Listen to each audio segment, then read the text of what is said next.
Welcome back to the ARKAT Urban Planning and Design podcast series, ARKAT Talks. I'm Fatma Al Khayat, joined by my co-host Ahmed Al Mulla, and today we are very excited to be joined by a guest whose work bridges culture, craft, and city making in the Gulf. Architect and founder of ARK Identity, Ahmed Bukhash. Thank you so much for being here today. Thank you for inviting me, Fatma, and thank you, Ahmed. Of course, thank you for being here. Today's guest threads culture into contemporary city making like few others. Architect Ahmed Bukhash, founder of ARK Identity and a practitioner deeply involved in urban planning. From designing the Good Place Pavilion at Expo 2020, now a legacy place, to serving as a juror for Expo 2025 Osaka, his work and voice carry regional weight. He is trained in Kyoto, and that Japanese sensibility, precision, proportion, and people runs through his practice. Ahmed, welcome to the show, and thank you for being here. Thank you, Ahmed. Thank you for inviting me. So, you've spoken about how Japan has shaped your design lens, right? Through restrained human scale and cultural continuity. What lessons can you share with us from Kyoto that most influence how you design in the Gulf today? And where have you applied them at ARK Identity specifically? It's good to look at it from a general perspective before delving into Kyoto specifically. Sure. Because as you know, Japan, during the Meiji era, they were closed off before. Right. During the Meiji era, they opened their country to all types of cultures. And this is in what period? Well, that's a good question. If I recollect it, I'll share it with you. Okay, sure. No worries. But it was very much in the past. Okay. During that time, when they opened their countries to the Meiji Restoration period, they were getting influenced by multiple levels of cultures. So they were also looking at similar issues of identity, such as what we are doing now. Because we keep on asking ourselves as local Emiratis, does this represent us? Does this represent an architectural language or dialogue that is representing us, but maybe could be done in a different way, in a more contextual way. Right. So what Japan did was, during that Meiji Restoration area, they created multiple movements. One was, a part of that movement was more embracing the kind of international influences. Another one was actually looking at it from a futuristic perspective, which I think you're aware of, called the metabolism. Right. And then other than that, they also looked at it from a very, you can say conservative nature, where they're actually not looking to... It's so interesting, so similar, like all these different themes, so similar to like basically The what parallels with what's happening parallels here. here. 100%. So this was already done like decades in the past. Yeah. So what happens now is that with Japan, you have a lot of grassroots movements.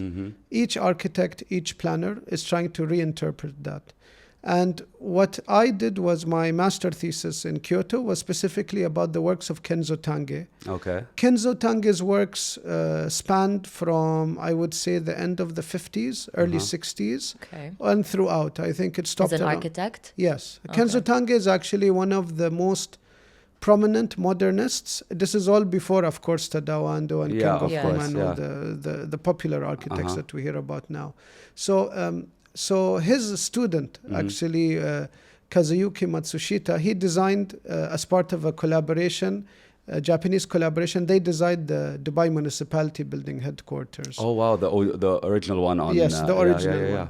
So when I did my master thesis, basically I was looking at how Kenzo Tange, as a leader or a pioneer in architectural design in terms of embracing modernism, how he designed, if you've been to the Yoyogi Stadium during the Olympics, so he designed the Yoyogi Stadium, which is almost like a shingled roof, typical Japanese, but it was almost like serpentine in shape and so forth. So it's like a serpent. Beautiful. But, and he developed his own language. It stemmed from this metabolism movement, but then he put his own kind of twist on it. So he made it more conservative and simplified it.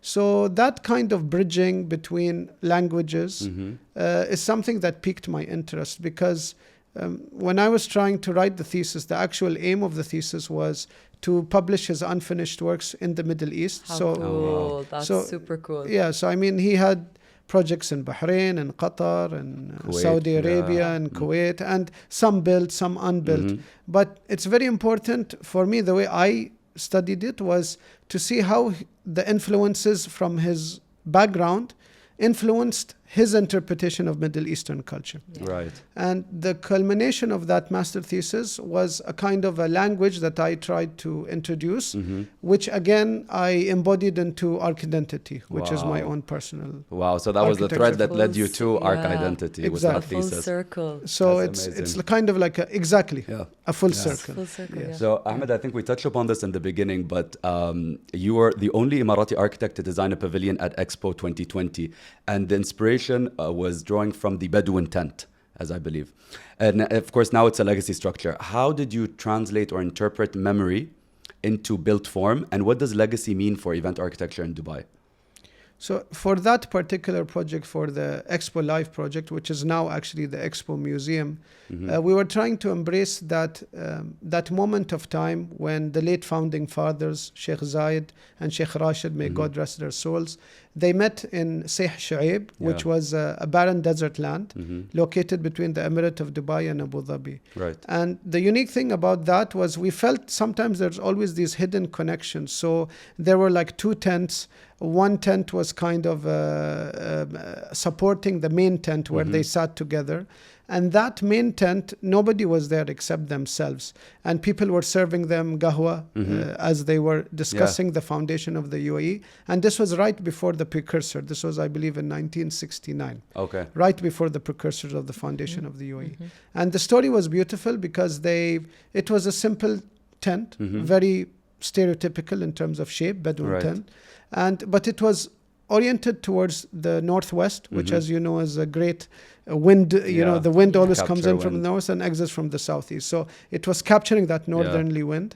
And when we found a connection, because the site that was given to us in Expo Live was actually on the northwest orientation. Wow, okay. So we felt that our story that we're kind of synopsis that we're building out for the design intervention was supported in a contextual sense, literally. Yeah. And we continued that kind of abstraction of the language. So it was kind of like if you took that moment of time and there was an exchange, because Sheikh Rashid and Sheikh Zayed, actually, if you read the book of Sheikh Muhammad, he wrote that there was an exchange.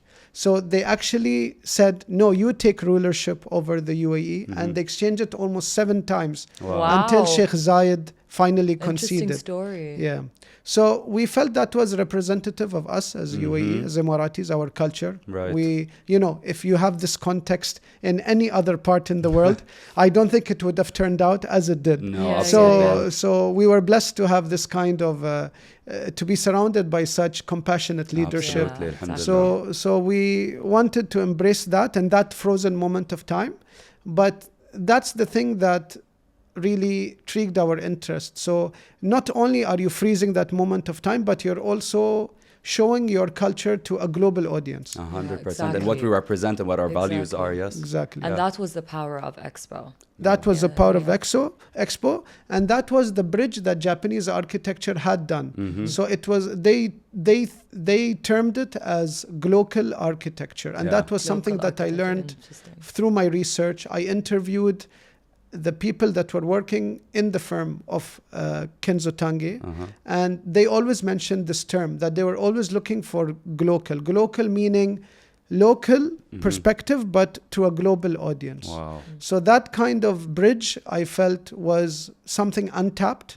And if we were to work along that theme, it would actually help us to establish a precedent for our architecture, where we're trying to embrace modernism, but at the same time we respect our traditions and culture. 100%. Yeah. And that's interesting. And I bet the research you had to do to find, you know, the layout of the tent, the orientation back in 1969 must have been very interesting. Yes. That journey. Yeah. So, I mean, the main thing about the layout was we were kind of explaining to the audience that most pavilions, you have to enter to experience it.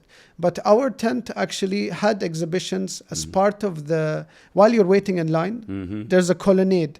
And that colonnade, which we're happy even to see now in Expo Osaka, is embraced by multiple Gulf country pavilions. Yeah. So they have also embraced the same context, meaning when you're waiting in line, it's hot, people are waiting, our climate has to take that into consideration. 100%. And we also added one more layer, meaning not only are you waiting in line looking at the architecture, but the exhibit, you're surrounded by the exhibit as well. Yeah, wow. That's really cool.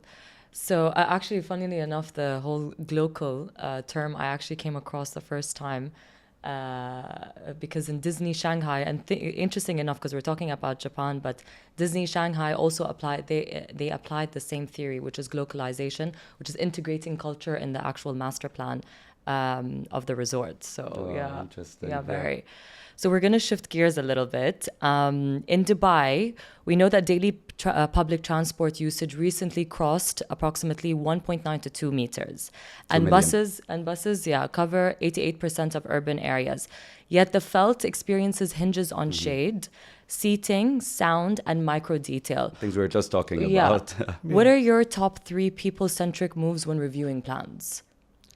Well, it's not really about the top 3, but what I noticed was, of course, in direct answer your question, obviously shading, creating a microclimate, and embodying taking into consideration the climatic consideration and people habits and cultures. Right. What kind of strategies would you implement when you talk about microclimate? When I talk about microclimate, is basically looking at our tradition and past. So when I look at microclimate, I know that setbacks should be flexed.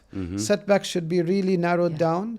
But at the same time, you have a big level of crowds coming in and out of these transportation systems. So that balance is very important.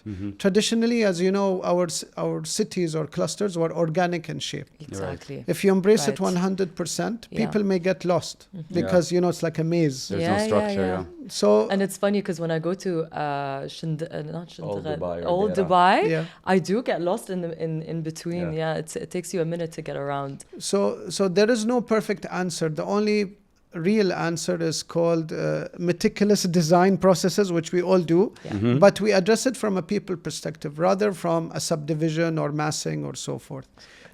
So to go back to your question, I mean, if you embrace people-centric design, which obviously was a term trying to rectify the issues that incurred in the previously, because most of it was on a vehicle kind of perspective rather than a person perspective. Right. But now we know, because people are using these metro stations.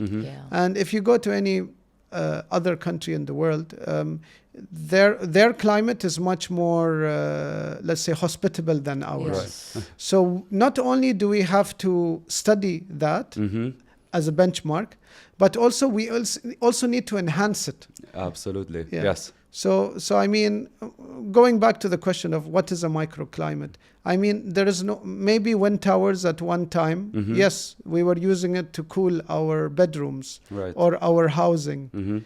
There is no harm in using wind towers to cool our walking pathways that lead to these stations.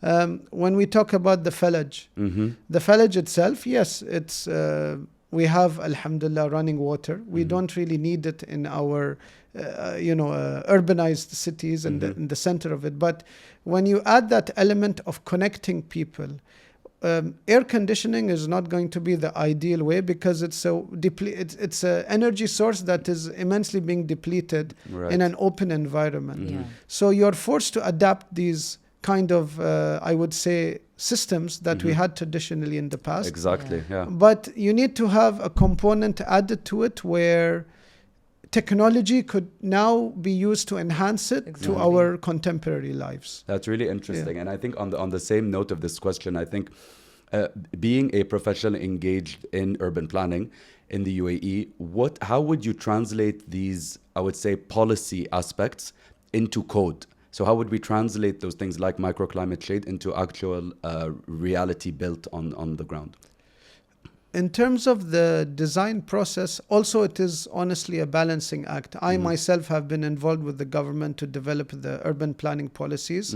And when you do that, you always have to have a balance, because you have developers that obviously want to build really fast. Yes. And they have kind of precedents and models where they have to deliver projects at certain timelines in order for it to be feasible.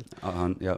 And at the same time, you have individuals that want to experience these places and to be comfortable in those environments. So I would just ask you a question. If there is a developer and they brand their new developments as the most pedestrian-friendly master plan, I think that is something that would really be attractive to anybody within the Emirate. Of course. A place where you can walk all year round, Yeah. and you can walk around with your family members. And I think there is potential for that. So going back to your question about how would you develop guidelines to address these, it needs to be flexible and simple, but at the same time, it needs to address the fundamentals at the core roots. Right. True. And there is no one thing fits all. One size fits all, exactly. I mean, I think you'll be looking at precedents from other Gulf countries, and there are these lessons learned from every single region of the world, things that could be adapted directly, and things that need to be enhanced for it to be applied culturally relevant. Yeah. And Ahmed, based on your experience, which Emirati vernacular elements, we're talking sikkas, courtyards, wind towers, which we were just discussing, do you think adapt best to today's materials, codes and lifestyles? And where do you think this has worked in the UAE? Could you give any example?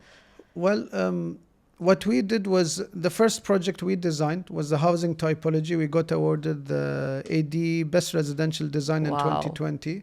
That was for AB House. So AB House was basically my own kind of prototype housing. Right. It stemmed from all the research that we'd done from Kenzo Tange, and we adapted it for this kind of a local language. So it basically takes the typical courtyard house and it puts contemporary archetypes, embracing that kind of modernity. So I'll give you an example. It's very that's easy. Really interesting. Yeah. So in our traditional culture, obviously, it's all about modesty. Yeah. Our courtyard houses, normally Islamic teachings teaches us to be modest to our neighbors. So let's say, for example, you're from a prominent family. You wouldn't want to show off to your neighbor plot. Interesting. And so the modesty is unified. It is a homogeneous level of architecture, no matter what you do. But when you enter the household, that extravagance is translated into the decoration that you put on the teak doors, on the wooden carvings that you import on the chandel wood joist from Africa, or the doors that you come in from India, and all the kind of architecture that has influenced us. So that kind of traditional architecture, what we did was we translated that. So in modern times, what is our decoration? It's very simple. It's just glass and aluminium. Yes. So we want to maximize transparency and openness.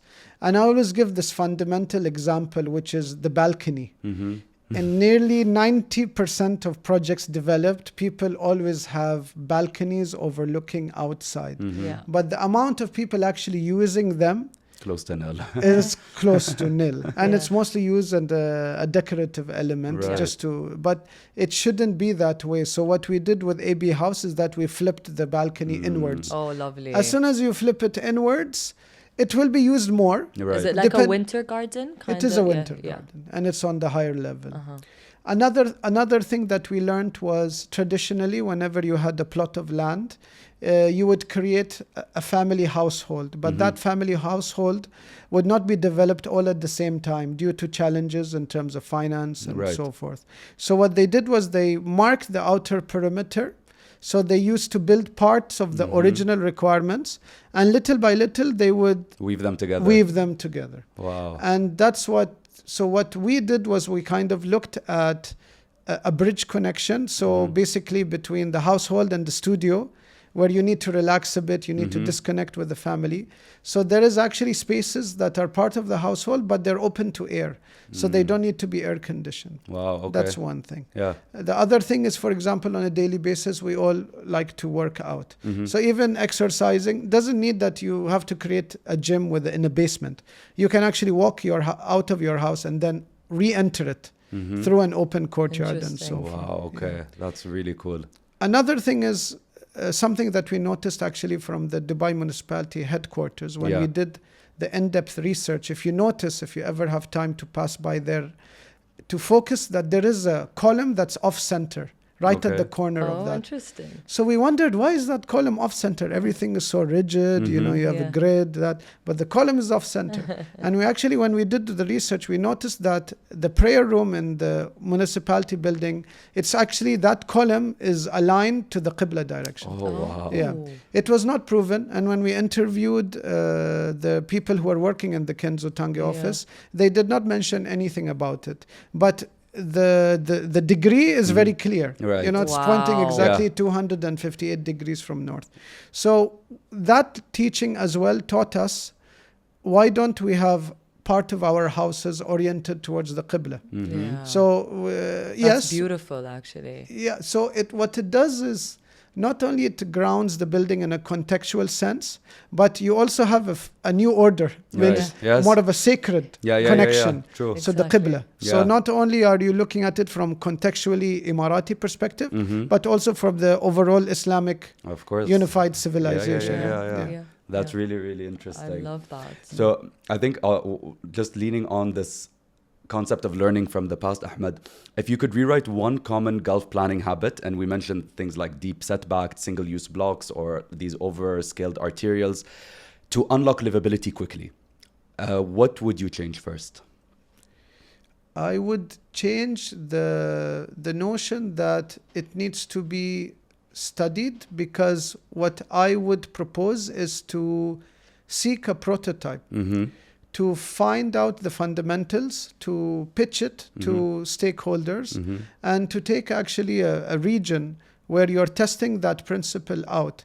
Because as a master planner, heavily engaged with the government in terms of the amount of master plans that are coming out, there is ideal chance to introduce something new, not only to look at the kind of master plans that we commonly see on an everyday basis, because now we understand that we need to take things one step further, not only in terms of plot efficiency, not in terms of ROIs, but in terms of how to create a master plan which is people-centric. And Expo, by the way, is a beautiful example of that itself.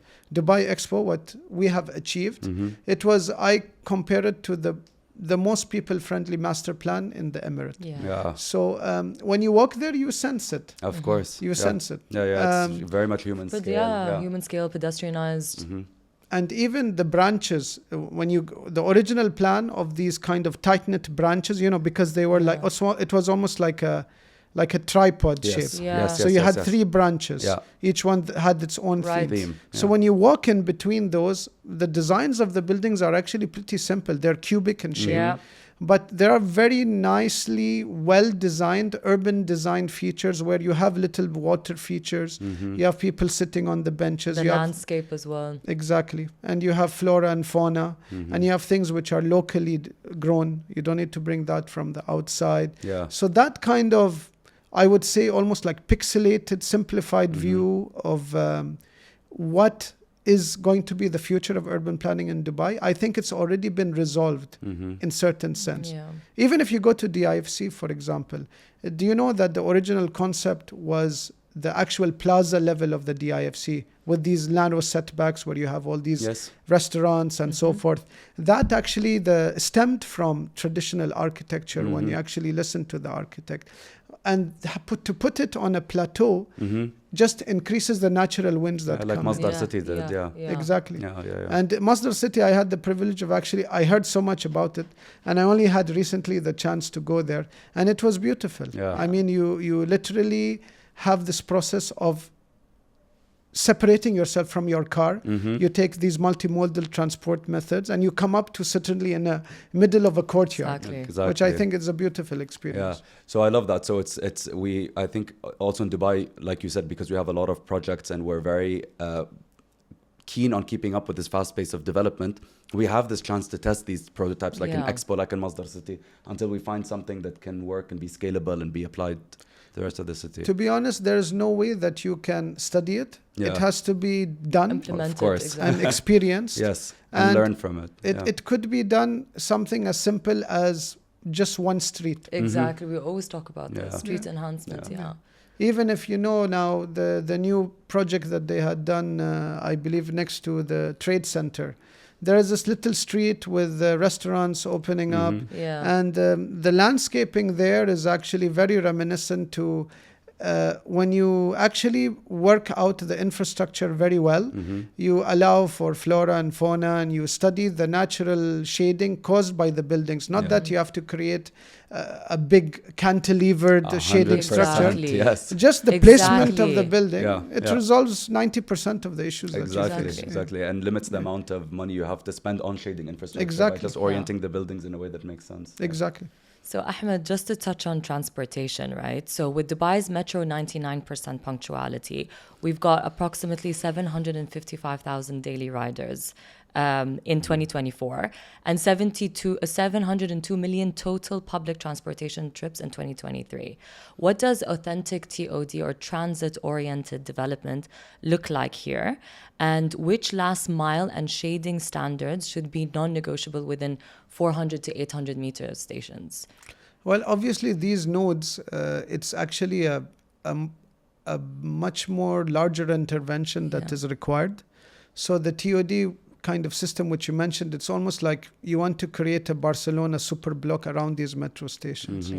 The problem right now is that, as you mentioned, the first mile and the last mile. The metro systems are there, they are functioning well, but we always have the same issue, like how do I reach it? Yes. And what do I do after I reach it? Exactly. So that kind of, the answer to that question, if done right, would by default answer all our issues with urban planning, because that's when you have a system that has been introduced. Like, keep in mind that most of the train and the metro systems in most of the world was a kind of a post-World War element. So what happens, obviously, the whole world was devastated. So they started building the city around this metro station. We are now carving it into an existing urban system.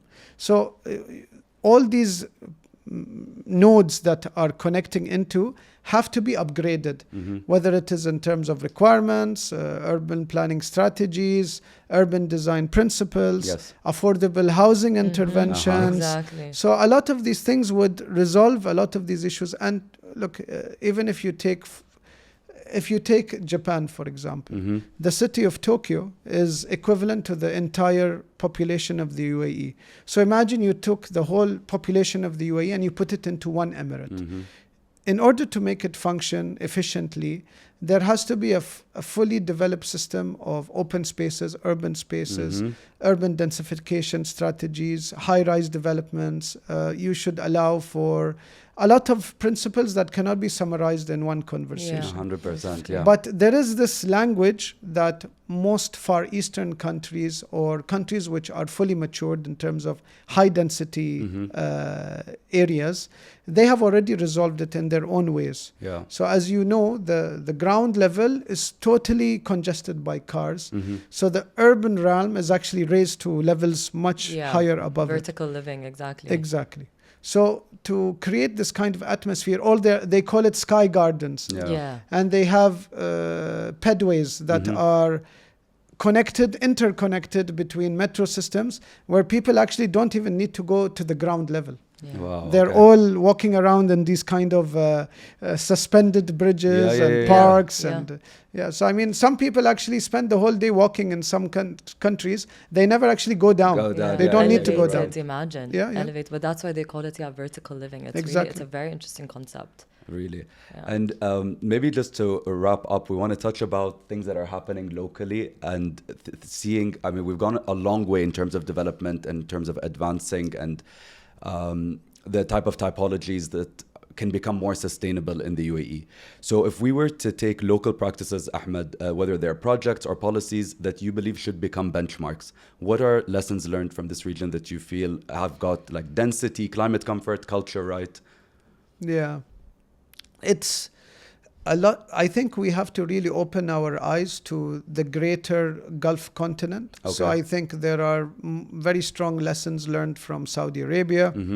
They have built their own financial district, which I heard is done really well. Unfortunately, didn't have the chance to visit there. But Misherab as Qatar, that's an excellent example. Yeah, I mean, I was there, to be honest with you, while it was not completely done. Okay. So I never had the privilege to experience it fully, but I've heard some beautiful references by academic professors which they have really referred to that.